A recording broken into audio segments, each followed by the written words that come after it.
ஒரு ஜாதகத்துல 8ஆம் பாகம் சரியாக இருந்தால் என்னென்ன விஷயங்கள் சிறப்பாக நடக்கும்? இந்த 8ஆம் பாவம் நல்லா இருந்தால் மட்டும்தான் நம்ம வந்து நல்ல ஒரு ஆயுளோட நிரந்தரமான ஒரு வாழ்க்கையை வாழ முடியும்.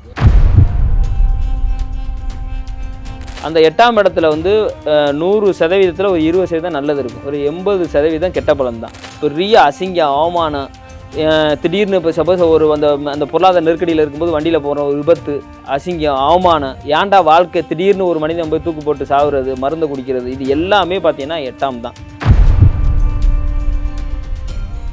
கரூரில் ஒரு சம்பவம் நடந்துச்சு. இப்போ ஒரு 41 பேர் இறந்தாங்க. 41 பேர் அதெல்லாம் 8ஆம் இடம் தான். 41 பேர் இறக்க வேண்டியங்கிறது வந்து விதி. என்னோட ஒரு கேள்வி, அந்த 41 பேருக்கும் 8ஆம் இடம் சரியில்லாம இருந்திருக்குமா? அதுதான் விஜய் சாருக்கு குரு புத்தி போயிட்டு இருந்துச்சு. அவர் கரூருங்கிற ஊருக்கு போறாரு, அது 8ஆம் இடம். இப்போ இவருக்கு ஒரு பாதகம் சந்திக்கணும். இப்போ ஒரு ஷூட்டிங்கில் இருந்திருந்தாலும் அந்த விபத்து நடந்திருக்கும்.